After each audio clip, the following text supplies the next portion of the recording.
اوكي، اول حاجه انا مش هتكلم عن الموت بطريقه يعني طريقه فلسفه قوي زي انا اول حاجه كنت عايز اقرا لكم حاجه انا كتبتها. هي قصه عن عشان لما كنت صغير كنا عندنا عزبه جنب كفر الشيخ، فانا كنت في مدرسه داخليه في انجلترا وبعدين كنت باجي، فكنت بحب العزبه قوي وكان بروح هناك كتير وكده. فكان في واحد هناك كان حارس يعني حته من الارض، كان عايش هناك مع ابنه في كوخ صغير. فبعد كده يعني بعد كده لما كبرنا هو سمعت ان هما الاثنين ماتوا في حادثه عربيه. بس الموضوع يعني فضلت افكر فيه كتير، يعني مش بطريقه ان انا زعلان او بطريقه يعني ساعات كنت ببقى زعلان، بس كنت بفكر يعني فلما كنت عارف الناس دي قبل كده ويعني كنت كلمتهم وبعدين مره واحده مش موجودين، ومش يعني ما كنتش بفكر فيها بطريقه دينيه قوي يعني بس كنت بفكر فيها. فانا بعد كده يعني لحد دلوقتي يعني دلوقتي عندي 21 سنه والكلام ده كان من زمان، فمعرفش فكتبت القصه دي انا عشان حسيت اني لازم اطلعها من دماغي خالص، وبعدين بس هقراها دلوقتي اوكي.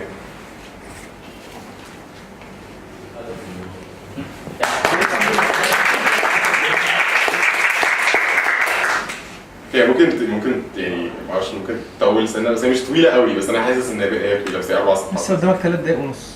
اوكي براحتك. كتير. اوكي. لو مستوعبين قولوا لي على Go ahead. His brothers stood by the brown door, arms folded, breathing in unison. They weren't used to waiting. He wasn't with them. His breathing left him and he held it close, listening to their chests rise and fall, waiting for the slightest whisper through the uneven swinging door.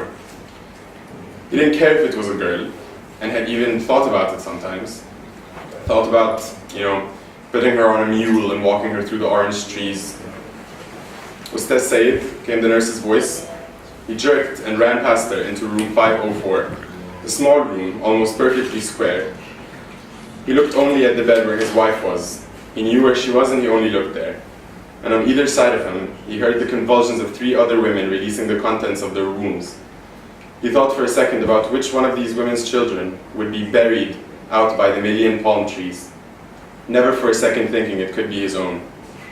He finally let his eyes see what he had been approaching.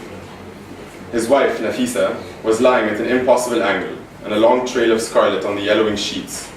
He searched for her eyes in the tangle of hair, sweat, and dirt, but they were staring away at one of the curtain rings. Nafisa? He looked up at the doctor, the enlightened man of the West. He had even seen London. The doctor watched him warily with a strange pity in his eyes. And yes, he knew pity. He knew it like a cousin from the farm across the moat. He looked at Nafisa and registered her eerie fascination with the curtain, and looked back at the blood and back at the doctor. He couldn't move or couldn't speak. But no infants died that day. Instead, the Merid claimed Nafisa. Now she was 50 feet tall and running through the million palm trees, draped in garments of the blackest black. But it was a boy. A very small boy, with beautiful white skin and a strong, shrill cry. Said's family weren't obligated to pay for an expensive grave for Nafisa. The last harvest wasn't great and she was an orphan. Said would understand, so he did. And the clouds rolled in for years and years, and the Merid walked through the palms, leaving mud in his wake, and little Yusuf grew like a lime tree in the yard. Said watched his little boy grow and watched him latch the door, watched him roll up his cotton trousers and walk in the rice fields. Watched him shear the sharp hair off his face, and slowly he started to forget Nafisa's face, her voice, her smell. Only Yusuf was, now. Said saw his son doing great things and had on several occasions thought about enrolling him in the mosque. His son would see London. He would be able to look the Besha's son in the eye and discuss the effect of fertilizers on the mango trees. After all, why shouldn't he? And he was tall, well-built and tall, with white skin, clear white skin. And Yusuf knew his place as well. He knew when to comment on the wolves in the night and knew when to praise the Besha's suit and its pinstripes. He took trips to the internet cafe in town to meet girls on the chat. But his father didn't mind. He pretended not to know. because since Yusuf was old enough to play, Said didn't see him leading the donkey with the plow, didn't see him in the mosque hardening a callus on his forehead. Yusuf was beyond God. He was beyond the roasted workers with orange skin, and he would see London if Said had to sell his father's land to do it. So one morning Yusuf awoke and started to boil water on the rakia and laid out bread and cheese on top of an upturned cardboard box.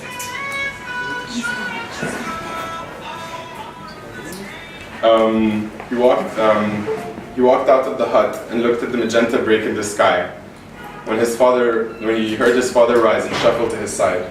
Yusuf was about to speak when he saw something move in the trees, a black figure as tall as the palms themselves. It was weaving in and out, all the while looking at Yusuf and his father. They were not afraid. They looked right back and smiled. Yusuf didn't know why he was happy, but Said knew. It was the forgotten face of his wife. She smiled at her husband and her son, reached out her hand and started to approach when she suddenly turned as if she had been called. She looked at the hut one last time and ran into the palms with a strong gust of wind. Said's heart could hardly be contained in his chest.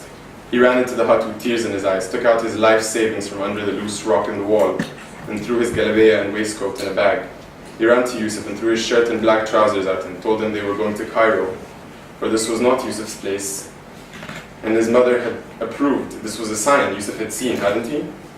Yes, he had. And he let his father take his hand and run up to the main road. Yusuf's life was about to start. He was going to see the roads turn into bridges and those into more roads. There would be no dirt, there would be no bamboo, and there would be light on all night. They climbed into the back of a yellow truck and it sped down the highway towards life, towards trousers and jackets, towards cafes and restaurants, and towards the bare chests of attractive women.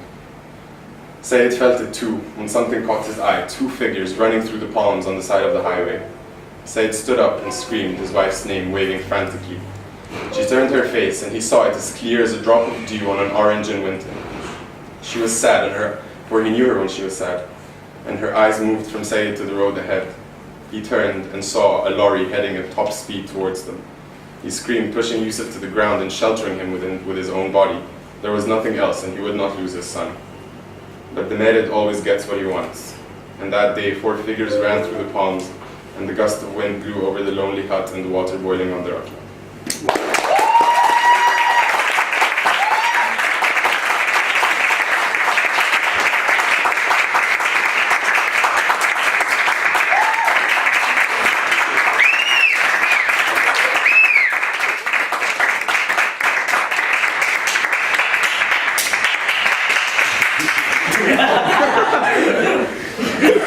بس عايز اقول حاجه. هو المارد اللي كان في القصه ده هم هناك في القريه العزبه كانت فيها بيصدقوا ان بعد ما حد بيموت لو هو كان شخص يعني وحش بيبقى المارد لابس اسود وبيجي ياخده جوه النخل، بس لو كان هو كويس بيبقى لابس ابيض.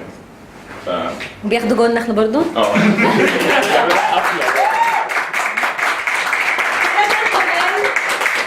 ده كان كمال. دلوقتي حسن.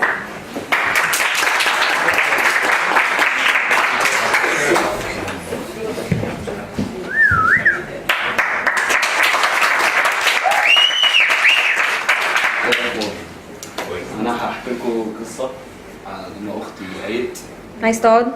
لا. اوكي. وانا كان عندي 10 سنين، اختي كان عندها 12 سنه، كانت عايزه تروح. كانوا عاملين ماراثون كده. ممكن تعالي صوت عالي بالظبط. ماشي.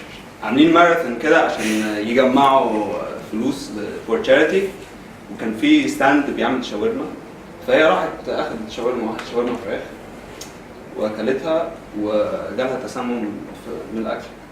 المهم جت البيت وفضلت عيانه اسبوع تقريبا، كانت حرارتها 40 وكنت بقعد اعمل لها كمادات طبعا، بحاول اساعدها على قد ما اقدر وكنا مش عارفين ليه يعني تسمم الاكل كتير ما يقعدش اسبوع عيانه بس. فراحنا المستشفى تاني نشوف ايه الحوار. اتاري اول دكتور راحت له ده قال لها في الاول ان هو كان عندها حاجه في الصدر، يعني زكام بتاعه مش عارف هو بيعمل ايه، عارف ان هو بيحط بيشيك هنا يشوف درجه الحراره. المهم فالدواء اللي هو اداهولها ده بقى، امي بصت عليه، بصت على البامفلت عشان تشوف ايه نظامه.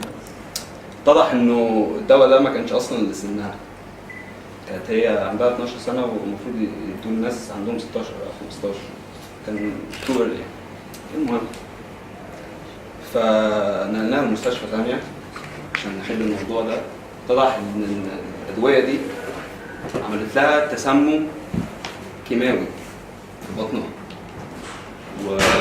فعندها تسمم كيماوي وعندها تسمم بالاكل. لما جالها البيريد ستوب بليدنج، زود بليدنج بس، وهي عندها 12 سنه جالها سكته قلبيه وماتت. ده من 10 سنين. بس انتوا كلكم جيتوا اتكلمتوا عن الموت، انا بس حبيت ان انا اعبر عن حاجه حصلت. اختي لما ماتت من 10 سنين طبعا انا اتأثرت جدا واتعاملت مع الحياه بعديها بقى، ان انا كان عندي اختي الصغيره كمان واخويا الصغير. بس المشكله ان الفرق ما بيني وما بينهم 7 سنين ما بين اختي و14 سنه ما بين اخويا. هم اصلا ما حضروش الحوار، مش فاكرينها، ما عرفوش هي مين. انا بس اللي عايش. بس كان اسمها ملك.